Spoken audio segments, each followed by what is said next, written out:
कि जहां केवल इस्लाम है, कोई दूसरा मजहब है ही नहीं जिन देशों में है। शासन भी जहां शरीयत से ही चल रहा, वहां वो बंदूक क्यों चल रही, बम क्यों फट रहा? इसका मतलब कुछ गड़बड़ है, उसको समझना पड़ेगा। उसकी एमआरआई क्या जरूरत थी? यहाँ का मुसलमान क्यों कन्वर्जन में आया? आपने अपना ईद ठीक ठाक क्यों नहीं रखा? आपके पास जात व्यवस्था क्यों थी? छुआछूत क्यों था? तो आप भी आईना देखिए। मैं हिस्टोरियन। औरंगजेब जैसे लोग, आपके हाथ में तलवार थी मुफ्ती साहब, इसलिए धर्मांतरण हुआ। एक हाथ में कुरान और एक हाथ में तलवार। बोले कुरान मानते हो, कलमा पढ़ोगे? बोले नहीं, खटाक। दूसरे ने डर के मारे का पढ़ रही।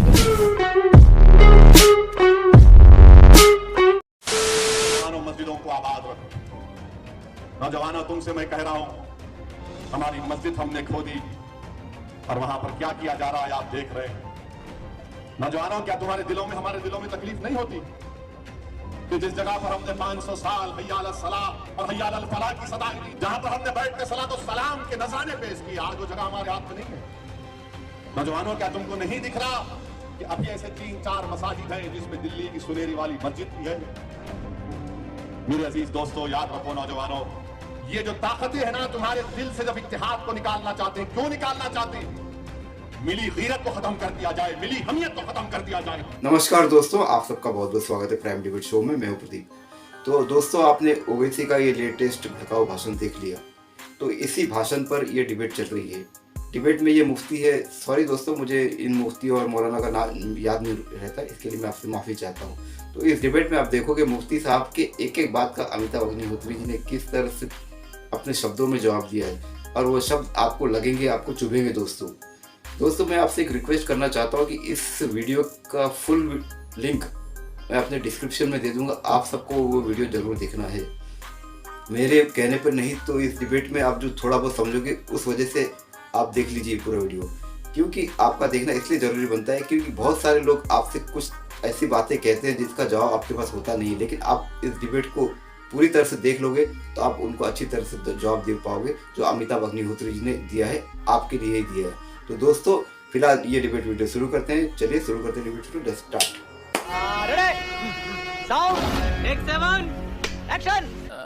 लेकिन ये दो बातें मेरे जहन में आती हैं।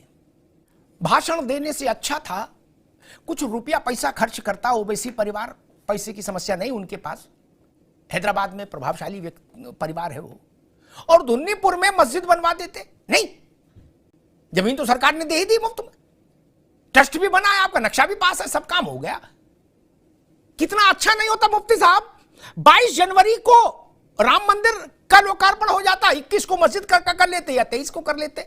नहीं, अचकन पहने यहां घूम रहे हो, भाषण दे रहे हो कि नौजवानों तुम्हारे दिल में आग जल रही है कि नहीं, तो हीटर लगा दोगे क्या? आग नहीं जल रही तो वहां जो काम करना था वो तो नहीं किया कौम के लिए कि मस्जिद में योगदान देते। और दूसरी एक बात मैं नहीं समझ पा रहा कि वो कह रहे हैं कि मस्जिदें आबाद नहीं रहेंगी तो मस्जिदें गवा दोगे।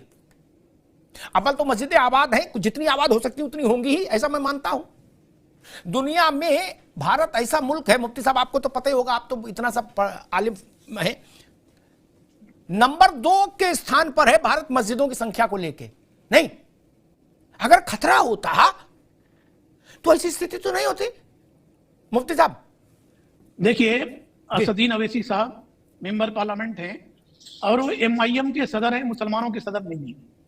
और उनकी बात को एक पार्टी विशेष की बात के रूप में देखने की जरूरत है।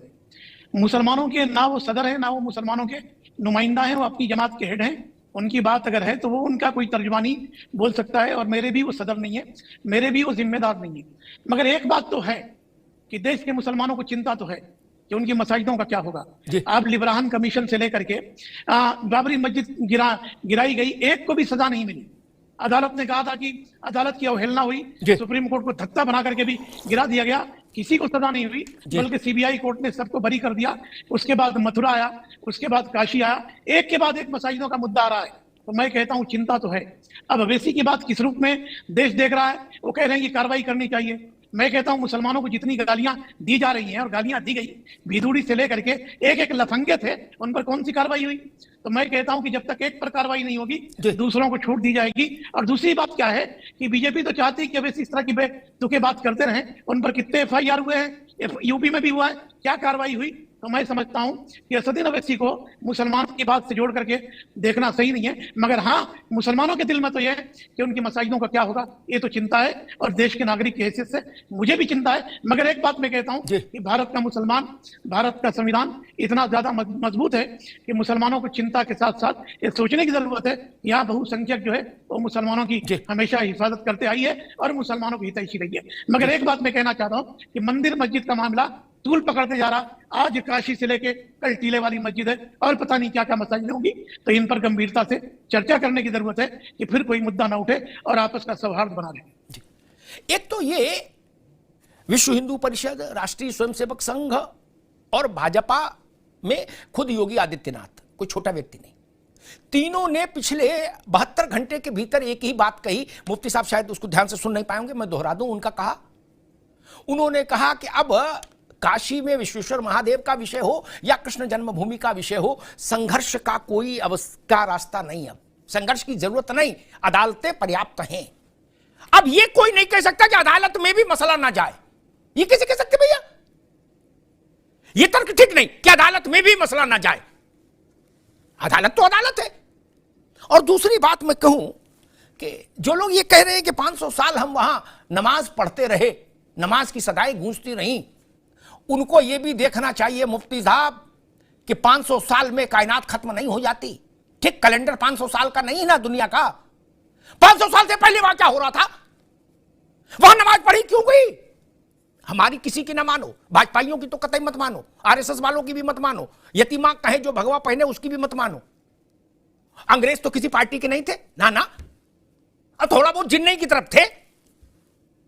मुफ्ती साहब, अंग्रेज लखनऊ गजेटियर में क्या लिख गए?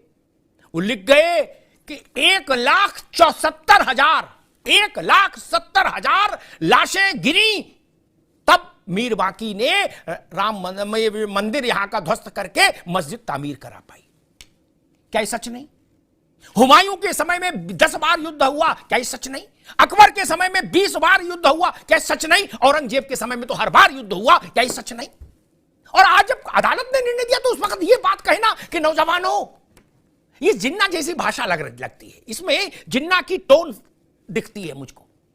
ये रास्ता ठीक नहीं। आपने ठीक कहा, ओवैसी हमारे नेता नहीं, मुसलमानों की, ठीक है। लेकिन जिन्ना के समय में भी लोग कहते थे कि जिन्ना मुसलमानों के नेता नहीं। लेकिन हमने देखा ना क्या हुआ।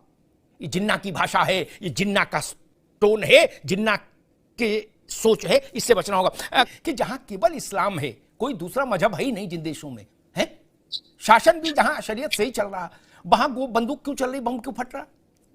इसका मतलब कुछ गड़बड़ है, उसको समझना पड़ेगा। उसकी एमआरआई कराओ, दवा कराओ।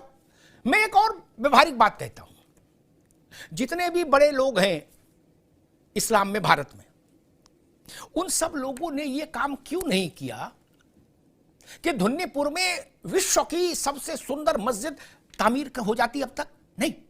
वो क्यों नहीं किया? वो लूडो खेल रहे हैं, पतंग उड़ा रहे हैं, बटेर लड़ा रहे हैं, तीतर लड़ा रहे हैं, क्या किस काम में व्यस्त थे? क्यों नहीं किया? और फिर कहते हो हम खतरे में हैं। नहीं, जमीन मिली, सरकारी सुरक्षा मिली, सुप्रीम कोर्ट की मोहर मिली, सरकार का कंधा मिला, उसके बाद क्यों नहीं बना? मुफ्ती साहब, देखिए, दुनिया के मुसलमानों को भारत के मुसलमानों से अलग करके देखने की जरूरत है। भारत का इतिहास ये रहा है कि 1200 साल से इस देश में मुसलमान रहे हैं, उससे ज्यादा साल से मुसलमान हैं इस देश में। जितना मुसलमान प्रमन है, यहाँ का मुसलमान बेसिक सूफिया आइडियालॉजी से प्रभावित है। सूफिया में मिडिल ईस्ट से आए और बहुत जगह से सूफिया है, और आकर के अमन भाईचारा का पैगाम दिया और देकर के यहाँ अब ये कह रहे हैं कि अगर मुसलमानों को लगता है कि वो कहीं चले जाए, तो मुझे लगता है कि इनको अपने जहन का इलाज कराने की जरूरत है। मैं कहता हूं कि क्या जरूरत थी? यहाँ का मुसलमान क्यों कन्वर्जन में आया? आपने अपना ईद ठीक ठाक क्यों नहीं रखा? आपके पास जात व्यवस्था क्यों थी? छुआछूत क्यों था? तो आप भी आईना देखिए। मैं हिस्टोरियन हूँ, और वर्तमान का अगर अतीत से वर्तमान का तुलना करेंगे तो आपको पछताना पड़ेगा। मुगलों से इतिहास नहीं है। कलिंगा के युद्ध में कितने मारे गए, कितने जो है बोध बिहार और बोध गया कहां लुप्त हो गया। तो ये सब कहानियां बनाने की मेरा सवाल, मुफ्ती साहब, मेरा छोटा सा सवाल था, आप दुनिया की सबसे बेहतरीन मस्जिद क्यों नहीं बनाए धुन्नीपुर में? अभी वहां 4 ईंटें नहीं रखी आप लोगों ने। क्या कर रहे हो? कहता हूं कि नहीं, देखिए, भारत में दुनिया की खूबसूरत तरीन मसाजिदें हैं। आप हमारे हैदराबाद की, अरे तो धुन्नीपुर में छोड़ो जमीन, फिर वहां का को झंडा एक लगा दिया। नहीं, मेरी बात आप इंटरप्ट मत करिए, सुनिए पूरी जी। बात। हमने तो नहीं मांगा। आपके सवाल का जवाब मैं देता हूं। आपने कहा कि मंदिर तोड़ करके मस्जिद बनाई गई। सुप्रीम कोर्ट ने तो नहीं कहा कि मंदिर तोड़ करके वहां मस्जिद बनाई गई। अगर मंदिर तोड़ के मस्जिद बनाई गई तो सुप्रीम कोर्ट ने क्यों दिया? क्या आप जुर्म भी करोगे, इनाम भी मिलेगा? तो उससे कोई मुसलमानों को दिलचस्पी नहीं है। बाबरी मस्जिद का मामला खत्म हो गया, मुसलमानों ने सुप्रीम कोर्ट का वर्डिक्ट को मान लिया। अब बार बार ये मुद्दा उठाने की जरूरत नहीं है। हाँ ठीक है, राम जी का मंदिर बन रहा, मुसलमानों ने पुरुषोत्तम मर्यादा श्री राम के खिलाफ कभी नहीं बोला। हम भी उनका आदर करते हैं, हम भी उनका रेस्पेक्ट करते हैं। मगर मैं कहता हूं कि 92 वाला जो हादसा हो चुका है उसको दोहराने की जरूरत नहीं है। ये भी बात सही है कि दुनिया में भारत बहुत आगे जा चुका है। मैं तो आगे यहां तक कहता हूं कि लोग अमेरिका नहीं, अब अमेरिका भी भारत की तरफ देख रहा है। तो दुनिया में भारत बहुत आगे जा चुका है। अब हम मंदिर मस्जिद से भी आगे निकल करके सोचे और प्रेम और सद्भावना की बात करें। मगर वो जो एक कटुता की बात करें, कहीं और चले जाओ, अरे भैया हम अरब से नहीं आए हैं, हम अरब से नहीं आए कहीं जाने के लिए। हम यहीं के मूल निवासी है। हमारे बाप दादा का वतन, परदादा का वतन यही है। हम इसी गली की एक खाक से यही खाक में मिलाएंगे। न तुम्हारे बुलावे से आए हैं, न भगाए किसी के जाएंगे। देखिए मुफ्ती साहब, कोई किसी को भगा नहीं रहा, कोई किसी को भगा भी नहीं सकता। और हिंदुस्तान का जो मुसलमान है उसमें 99% तो यही का कन्वर्जन है। ठीक 10 पीढ़ी पहले चले जाओ तो कहां था मुसलमान? और बाबर शाह से लेके सालार जंग और यमन और जो जितने आए वो अपने साथ कितनी आबादी ले आए थे भाई? वही रामलाल, वही श्यामलाल तो इस्लाम आंदोलन। और जो बात कही मुफ्ती साहब ने उससे मैं सहमत नहीं हो सकता कि तुम्हारे यहां छुआछूत क्यों थी। नहीं मुफ्ती साहब, आपके हाथ में, आपसे माफ करिएगा, आपसे मतलब जो लोग उस वक्त शासक थे इस्लाम के, औरंगजेब जैसे लोग, आपके हाथ में तलवार थी मुफ्ती साहब, इसलिए धर्मांतरण हुआ। एक हाथ में कुरान और एक हाथ में तलवार। बोले कुरान मानते हो, कलमा पढ़ोगे? बोले नहीं, खटाक। दूसरे ने डर के मारे कहा पढ़ देंगे हुजूर। सालार जंग आए था ना तोड़ने, वो ने अयोध्या पे हमला करने, वो भी बाबर से पहले तो वही आए थे।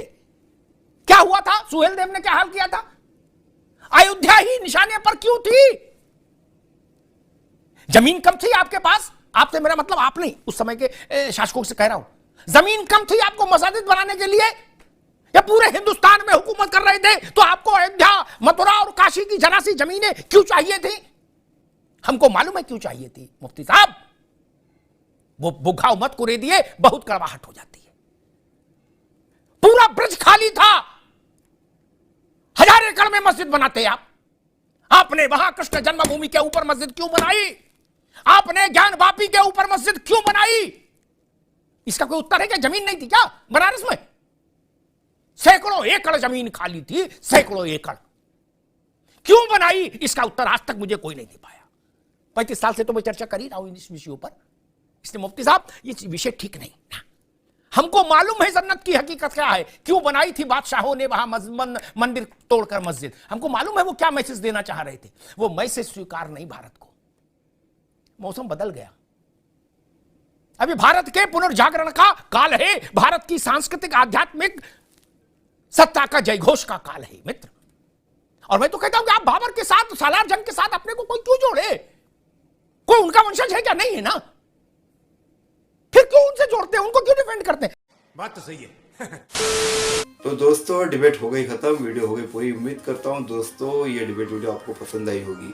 दोस्तों मैं फिर से आपसे रिक्वेस्ट कर रहा हूँ, डिस्क्रिप्शन में लिंक है, पूरा वीडियो जाके जरूर देखना। आपको बहुत नॉलेज मिलेगा और आप अपने सामने वालों को अच्छी तरह से जवाब दे सकते हो।